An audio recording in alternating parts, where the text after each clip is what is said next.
Good morning, children. Okay, let's continue. Our next tense, the third one, that is the perfect tense. So first of all is the present perfect. And the perfect tense, it shows the completion of a verb. So the rule is subject plus has or have.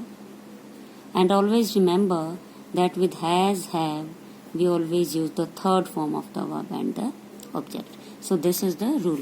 Has, have and third form of the verb. Has is used with third person singular, he, she, it, and have is used with IUDV. I hope you know all this. So has, have and third form of the verb. Now in order to make negative, the rule is same. Subject plus has or have and not in between the helping verb and the main verb, which is in the third form always in the perfect tenses. So suppose for example, I have done my work. This is the simple example of present perfect. Negative, I have not done my work. And in order to make it interrogative, very simple it is. As usual, the helping verb will come before the subject. It will be have I done my work, and a question mark at the end. So this is the present perfect. Now the past perfect. Very simple it is. Subject plus.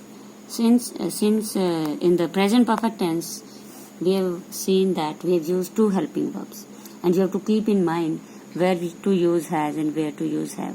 But past perfect is much simpler than present perfect. In this we have only one helping verb, and that is had. Subject plus had and the same third form of the verb and object.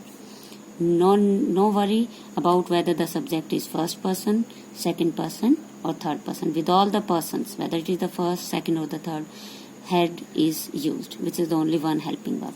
So for example, I had done my work. To make negative, as usual, it is subject plus had plus not plus third form of the verb plus object. I had not done my work.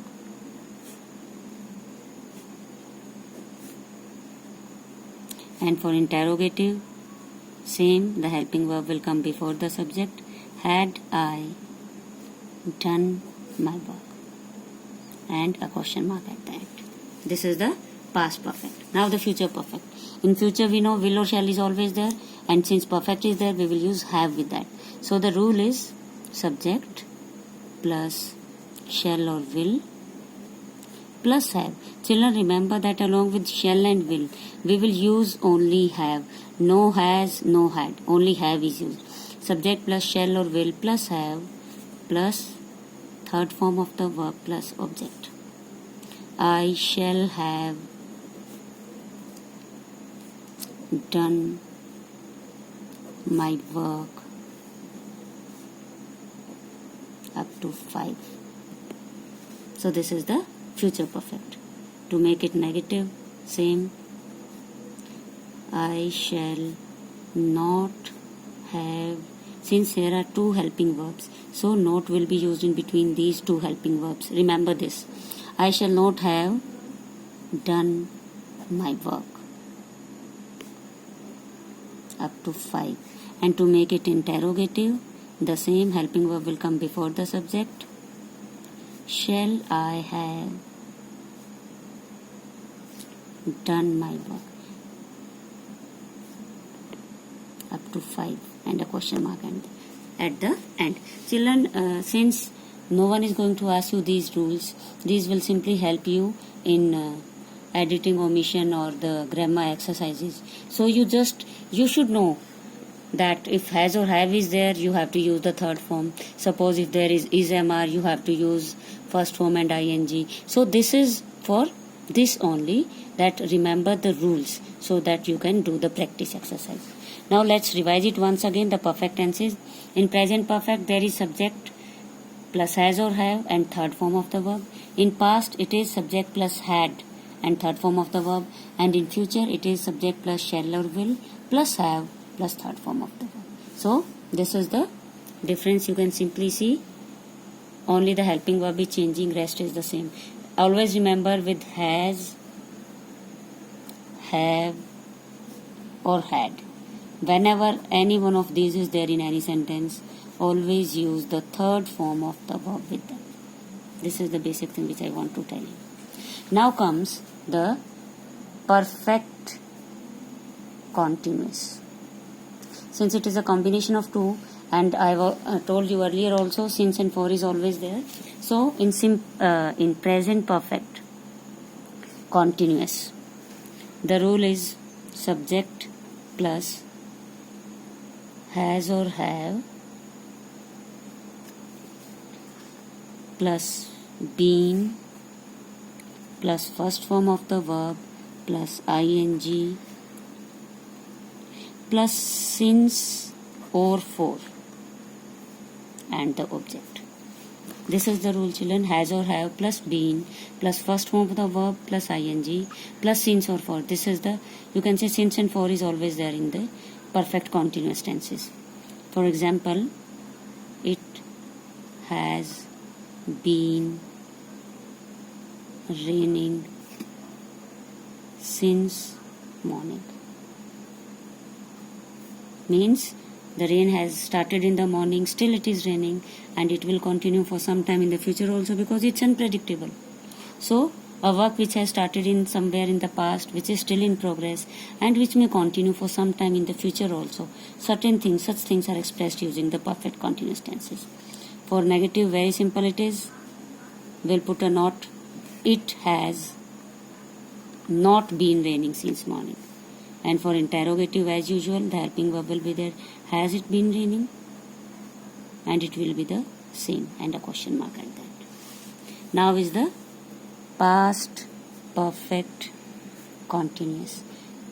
Very simple it is. Same like this.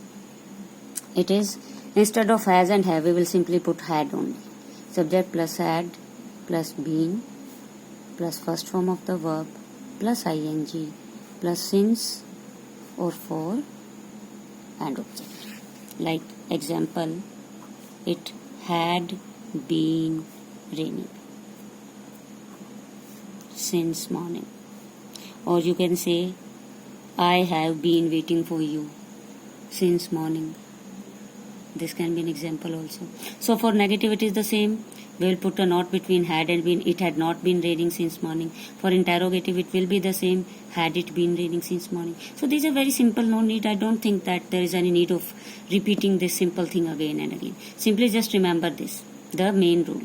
Now is the future perfect continuous. This tense is very rarely used, almost updated these days, not used. So, but since we are learning tenses, so we will just go through the rule. It is subject plus shall or will. Along with this we will use have and been and first form of the verb plus ing plus same the since or for and object. Like, I shall have been waiting for you for an hour. I shall have been waiting for you for half an hour. This is the example. If you want to change it into negative, it will be the same. I shall, it will be not there in between this. I shall not have been waiting for you for half an hour. And if you want to change it into interrogative, it will be shall I have been waiting for you for half an hour and a question mark at that. So this is the future perfect continuous. Now let's compare once again all the three tenses. In present perfect we have used subject plus has or have. Only these, children, see, only the helping verbs are changing. Rest, the whole structure is same. So remember this. In present perfect continuous we use has and have along with been, first form of the verb, and ing. In past perfect we use had, past perfect continuous, had plus been plus first form of the verb and ing.